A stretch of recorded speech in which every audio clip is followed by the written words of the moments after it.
Video के starting में ही मैं आपको बता दूं कि ये वीडियो रीअपलोड है मेरे ही एक वीक पहले डाले गए how Avengers / Thunderbolts are connected to Kang the Conqueror वाले वीडियो का, क्योंकि उसमें कुछ कॉम्प्लिकेशंस आ गए थे। तो इन केस आपने इस वीडियो को देख लिया है और आपके पास टाइम नहीं है तो इसको स्किप कर सकते हैं, और अगर एक्स्ट्रा टाइम है तो आप इसे दोबारा से देख के इसमें दिए गए टारगेट को पूरा करने में अपना सहयोग दे सकते हैं। लेकिन वरी नॉट, 10K का लाइक और 1K का कमेंट टारगेट लास्ट वीडियो में कंप्लीट हो चुका था, तो थंडरबोल्ट्स के ऊपर वीडियो बन रही है और वो बहुत ही जल्द आने वाली है। मैं बहुत ही ज्यादा अप्रिशिएट करूंगा कि अगर आप उस टारगेट को इस वीडियो में भी फुलफिल कर दें। एंड जो लोग इस वीडियो को दोबारा से देख रहे हैं वो इसमें और पुराने वाले में कुछ डिफरेंस बता देते हैं, तो उनमें से कुछ रैंडम 5 लोगों को मैं अपने आने वाले किसी वीडियो में शाउट आउट दे दूंगा। तो देखते हैं कि कितने लोग इसमें अंतर ढूंढ पाते हैं।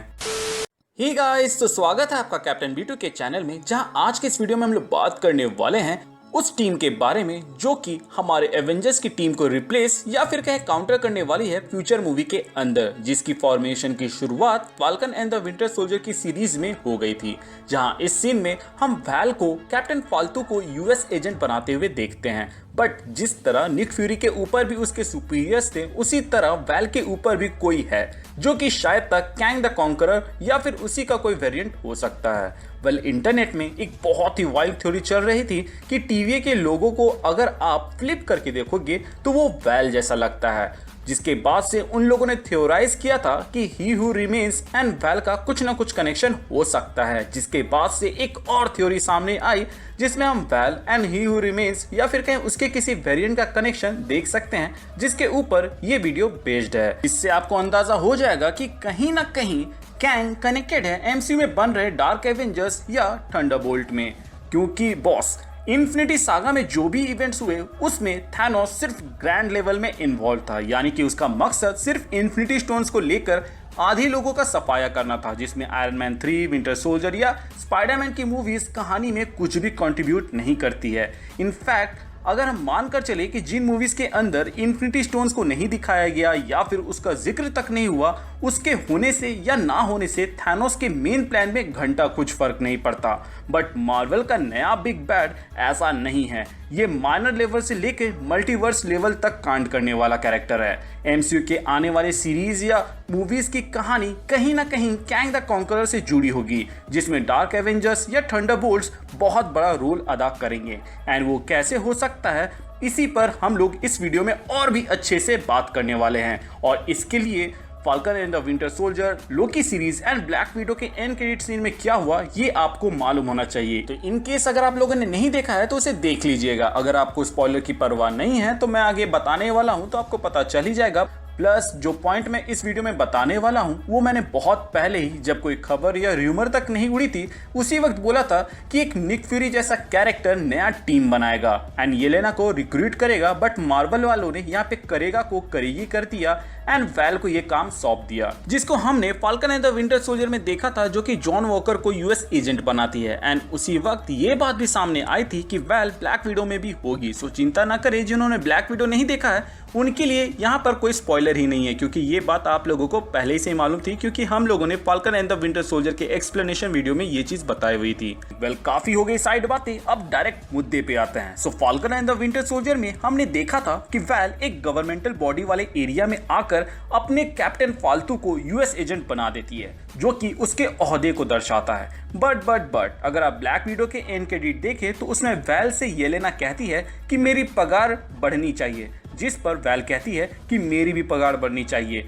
इसका अर्थ ये हुआ कि इसके ऊपर भी कोई है। अब वैल सरकार का हिस्सा तो है, लेकिन उसमें भी वो बहुत ही ऊपर वाले पोस्ट में है, क्योंकि उसने जॉन वॉकर को यूएस एजेंट उसी रूम में बनाया जिस रूम में जॉन वॉकर से कैप्टन अमेरिका का ओहदा छीना गया था। इतना ही नहीं, वैल को ये तक मालूम था कि जॉन वॉकर ने सुपर सोल्जर सीरम ले लिया था, जबकि ये बात उसने किसी को भी नहीं बताया था। प्लस वो कहती भी है कि कुछ लोग हैं जिनके लिए तुम बहुत ही ज्यादा काम आ सकते सकते हो। और इस चीज को यहाँ पे पॉइंट आउट करने का मेरा मकसद सिर्फ इतना है कि मैं आपको ये बता सकूं कि वैल जब सरकार के टॉप मोस्ट पोजीशन होल्ड करती है और वो इतना पावर होल्ड करती है कि वो किसी निष्कासित किए गए सोल्जर को रिब्रांड करके फिर से पब्लिक के सामने रख सकती है और उसके ऊपर भी कोई है तो वो कोई पावरफुल इंसान तो होगा ही, जो कि कोई और नहीं बल्कि कैंग द कॉन्करर या फिर कहें उसका ही कोई एक वेरिएंट होगा। आपको याद तो होगा कि ही हू रिमेन्स कहता है कि तुम्हें लगता है कि मैं बुरा हूं तो तुम्हें मेरे वेरिएंट से मिलना चाहिए। इसका मतलब कि उसके जाने के बाद से वहां पे सिर्फ एक कैंग द कॉन्करर ही नहीं बल्कि उसके वेरिएंट भी टाइमलाइन में एग्जिस्ट करने लगेंगे।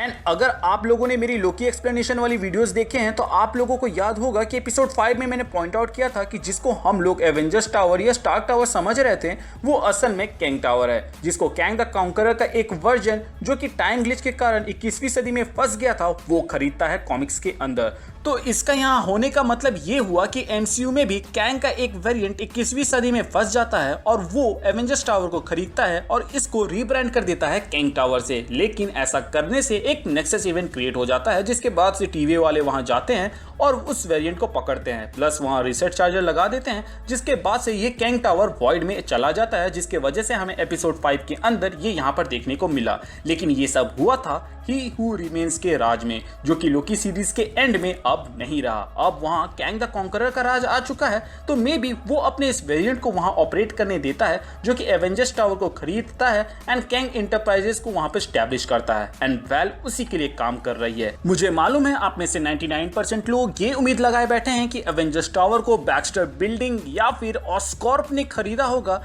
ताकि कॉमिक्स के जैसे ही नॉर्मल ऑसबॉर्न जिस तरह डार्क एवेंजर्स को लीड करते हैं आयरन पेट्रियट के नाम से, उसी तरह एमसीयू के अंदर भी करे। लेकिन नॉर्मल ऑसबॉर्न सोनी के कैरेक्टर हैं तो वो एमसीयू में ज्यादा मेजर रोल में नहीं दिख सकते हैं जिसमें स्पाइडरमैन इन्वॉल्व ना हो। मे बी मिस्टर ग्रिफिन उसकी जगह ले एमसीयू के अंदर, एज वो अमीर हैं और कैंग का वेरिएंट होने की वजह से काफी ज्यादा स्मार्ट और इंटेलिजेंट है, जो कि आयरन पेट्रियट की जगह ले सकते हैं डार्क एवेंजर्स के अंदर। और जिस तरह कॉमिक्स के अंदर नॉर्मल ऑसबॉर्न डार्क एवेंजर्स को लीड करते हैं उसी तरह एमसीयू के अंदर मिस्टर ग्रिफिन करें, जिससे उनका राज प्रेजेंट टाइम में भी होगा बट हमारे हीरोज के होते हुए ऐसा होने से रहा। बस हो सकता है कॉमिक्स के जैसे ही मिस्टर ग्रिफिन विजन के ऊपर काम करे और उसको फिर अपना मोहरा बना ले। जिस तरह कॉमिक्स के अंदर विजन बाकी लोगों से लड़ने लगता है मिस्टर ग्रिफिन के लिए, शायद तक ये हमें एमसीयू में भी देखने को मिल जाए, जो कि देखने में बहुत ही ज्यादा मजा आएगा। सीरीज एंड मूवीज में हमें हमारे ग्राउंडेड हीरो मिस्टर ग्रिफिन जो कि कैंग का ही एक वेरिएंट है उससे डील करते हुए दिखाए जाएंगे, वहीं मल्टीवर्स लेवल पे डॉक्टर स्ट्रेंज।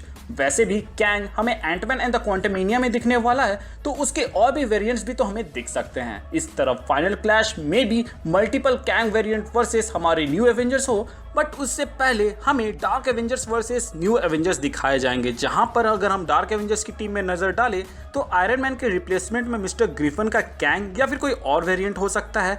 कैप्टन अमेरिका के रिप्लेसमेंट में यूएस एजेंट है, ब्लैक विडो के रिप्लेसमेंट में येलेना है, हल्क की जगह एबॉमिनेशन है जिसको हम लोगों ने इनक्रेडिबल हल्क मूवी में देखा हुआ था और भी शैंग-ची के ट्रेलर में एज अ कैमियो भी हम देख चुके हैं, प्लस शी हल्क में उसके फुल टाइम विलन होने के भी चांसेस हैं। जादू टोना करने के लिए मोडो या अगाथा है, हॉकाई के रिप्लेसमेंट में जेमो या टास्क मास्टर बन सकते हैं, विजन का रिप्लेसमेंट वाइट विजन है। कमी रह गई है तो थॉर के रिप्लेसमेंट में, क्योंकि वो एक गॉड लेवल कैरेक्टर है और उसको रिप्लेस करने के लिए उसी के लेवल का कोई कैरेक्टर चाहिए होगा, जो कि एमसीयू के अंदर मुझे तो नहीं लगता कि फिलहाल है, लेकिन हो सकता है कि आने वाले समय में नेमोर या फिर रेड हल्क बन जाए। एंड एक बार आप ही सोचिए, डार्क एवेंजर्स की टीम जो बन रही है उसको लीड करने के लिए कोई सीक्रेट या गवर्नमेंटल बॉडी तो होने से रही, उसको लीड करने वाला ऐसा होगा जो सबको एक प्रॉपर मोटिव प्लस अपने अंडर कंट्रोल में रख सके। और कैंग द कॉन्करर के वेरिएंट के अलावा ऐसा कौन कर सकता है?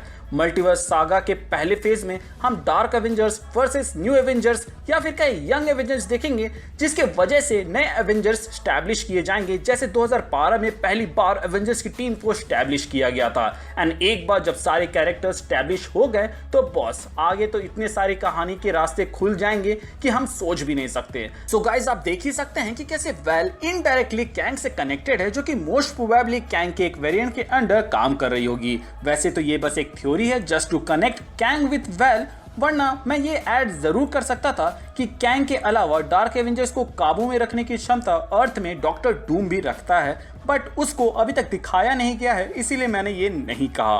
वेल, जिनको नहीं मालूम कि डार्क एवेंजर्स या थंडरबोल्ट्स क्या है तो मैं उन्हें शॉर्ट में बता देता हूँ। थंडरबोल्ट्स बेसिकली मार्वल का सुसाइड स्क्वाड है, तो डार्क एवेंजर्स डार्कर वर्जन है एवेंजर्स के, जिसको एक्सप्लेन करने के लिए एक पूरा वीडियो लगेगा। तो अगर आप चाहते हैं कि मैं उसको कवर करूं तो कमेंट सेक्शन में मुझे जरूर बताइएगा, ताकि मुझे अंदाजा हो कि कितने लोग इंटरेस्टेड हैं। सो अगर 1K कमेंट आ जाते हैं प्लस 10K से ज्यादा लाइक्स आते हैं तो आप समझ जाइएगा कि डार्क एवेंजर्स एंड थंडरबोल्ट्स के एक्सप्लेनेशन के ऊपर वीडियो बनना शुरू हो चुकी है। बाकी कैसी लगी ये थ्योरी, इसमें आपको थोड़ा सा भी दम लगा या नहीं लगा, मुझे कमेंट सेक्शन के जरिए जरूर बताइएगा, या फिर आपके पास कोई बेटर थ्योरी है तो वो भी आप हमें शेयर कर सकते हैं। फिर से मैं याद दिला दूं कि इस वीडियो के लिए 10K का लाइक टारगेट रखा गया है 24 घंटे के अंदर, तो उसको भी पूरा कर दीजिएगा, जैसे कि आप लोगों ने पिछले वीडियो में 5K का टारगेट पूरा किया था, वो भी 4 घंटे के अंदर। सो गाइस, आज के लिए बस इतना ही। अगर आप हमारे चैनल पे नए हैं तो चैनल को सब्सक्राइब कर दे, पुराने हैं तो प्लीज़ चेक किया आपने बेल आइकन दबाया है या नहीं।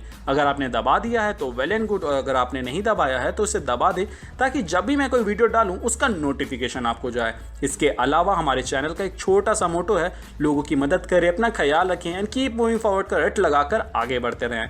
Thank you for watching this video, stay tuned.